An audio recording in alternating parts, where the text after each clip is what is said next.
everyone, a very good evening. You're watching The Money Show on ET Now. This is our Spend with TMS segment, and while we would have loved to be there at Auto Expo 2020, and we've also created this fake Auto Expo 2020 right here in our studios, but we aren't, and hence we decided to bring you the next best thing, and that's of course having our auto expert right there at the Auto Expo 2020 in the thick of all the action.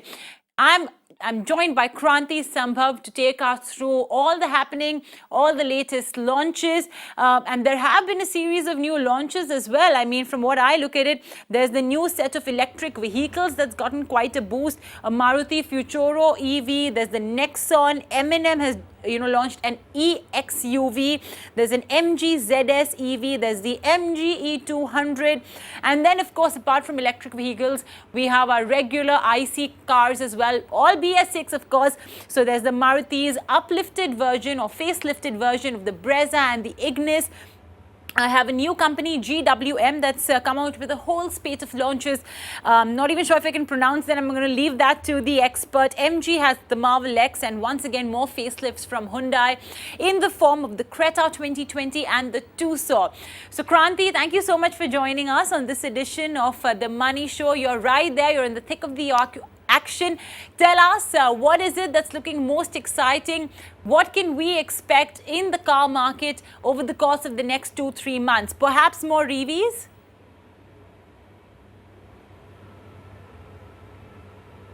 Yeah, perhaps more EVs for sure.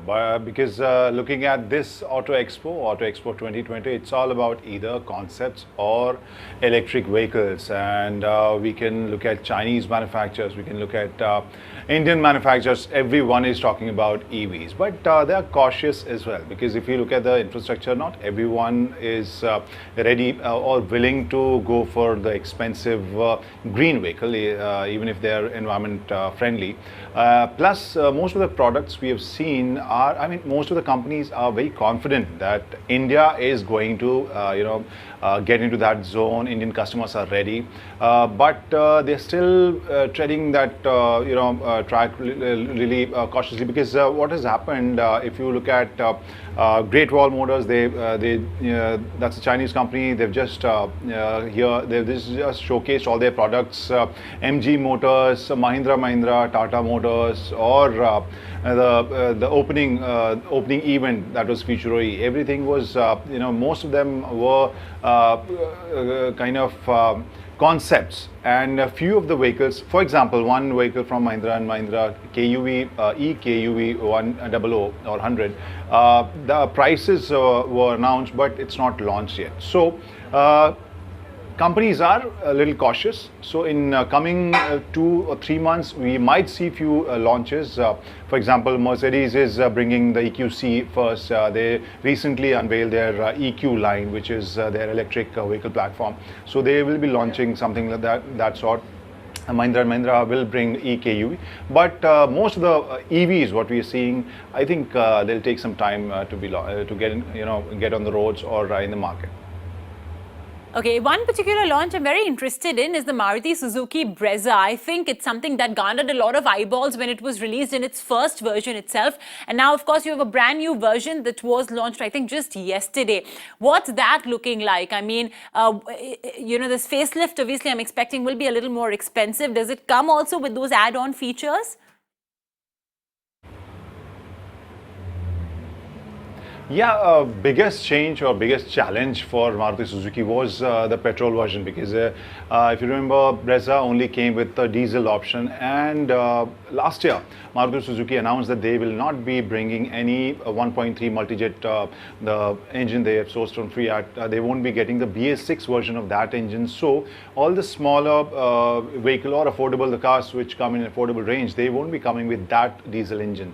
Everyone was expecting Brezza maybe August, September, maybe October, but now at Auto Expo we have seen the new Brezza petrol. That's kind of one of the biggest news at this expo. We don't know the prices yet. Maybe 17th or 18th Feb we might get to know the prices, but there is one catch. That catch is, when you define a small car, for petrol version, you need to have engine below 1.2 liter capacity, and for diesel, you have this 1.5 liter mark. But now with this new petrol engine, which is beyond 1.2, the prices won't be, or the duty won't be the kind of duty we have seen in the earlier version or any other small car. So that might make Brezza as expensive, or as it will be priced very comparable to the diesel version which we have seen. Otherwise, it's looking fresh. It is BS6 compliant,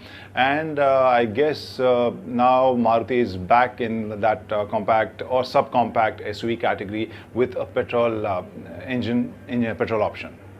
Oh yeah, I remember. I think when they had first launched Brezza in its initial version itself, it was immensely popular. 17th, 18th is when the prices will be revealed. And yeah, looks-wise, looks great. What about the Ignis? Very quickly, Kranti, anything that you've liked over there? Anything you'd like to remark for our viewers?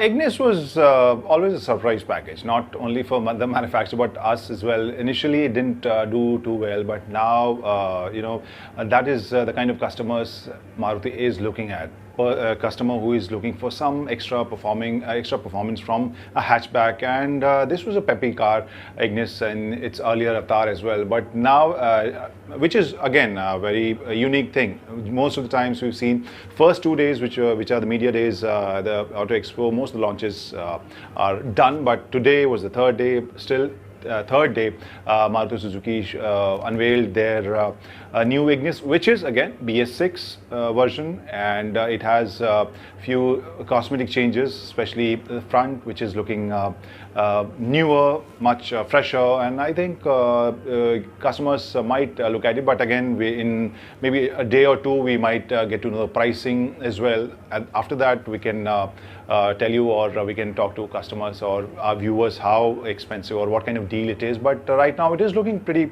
attractive and fresh, no doubt.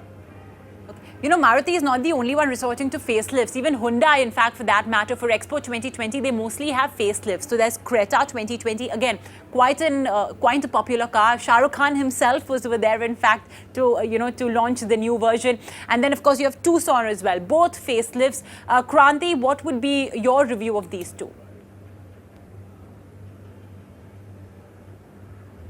These two are, they look very promising, especially if you talk about Tucson is a car which is kind of very good product, but it comes in that kind of segment where it has struggled. But this with new Tucson, I think Hyundai will see better numbers. But if you look at Creta, that's one of the most important launches in maybe last decade. This is what we were discussing, because that created different kind of segment, and now it is facing lots of competition. Why? Because most of the manufacturers, they were manufacturing cars or planning their small SUVs targeting Creta. Even their cousin partner, or Korean company Kia, which launched Seltos recently, and that is doing really well. Now it was time for Hyundai to make those changes in the Creta, so that it can compete as well or as good as it was doing a few months back before Seltos was launched. Seltos is also priced very aggressively. With Creta also, we don't know the pricing yet, but it is looking, the face is looking very different from what we have seen, the way Creta has been looking. The look is different. Interiors, they haven't, the manufacturers, they haven't revealed the interiors. We don't know how it will look, but whatever we have seen from iX25, that the car which we have seen at international motor shows, which is basically the Creta, that has very attractive, very upmarket and premium kind of features, especially bigger touchscreen infotainment system, which is kind of trendy these days if you see so many SUVs. So I think look-wise, Creta is looking very different. So I think we'll take some time to decide whether we are liking it or not, or whether it's as attractive as it was. But we'll also look at the kind of features, because if you look at Seltos, which is kind of the direct competition, it is also loaded with lots of features. So we'll wait for when all the features are revealed, then we'll get to know what kind of competition are we looking at, and especially in this segment, I think this is one of the most important unveilings at Auto Expo 2020. So whether or not it is able to come with a comeback for Seltos, we'll have to wait. We don't know the interiors here. In fact, I wanted to ask you about the debut of Great Wall Motors as well, but unfortunately I'm a bit out of time, so we'll have to wrap it up. Don't worry folks, we'll be back next week as well with more updates from Auto Expo 2020. Kranti, thank you so much as always for joining us on this episode of The Money Show. We'll wrap it up. Thank you for watching. Enjoy your weekend.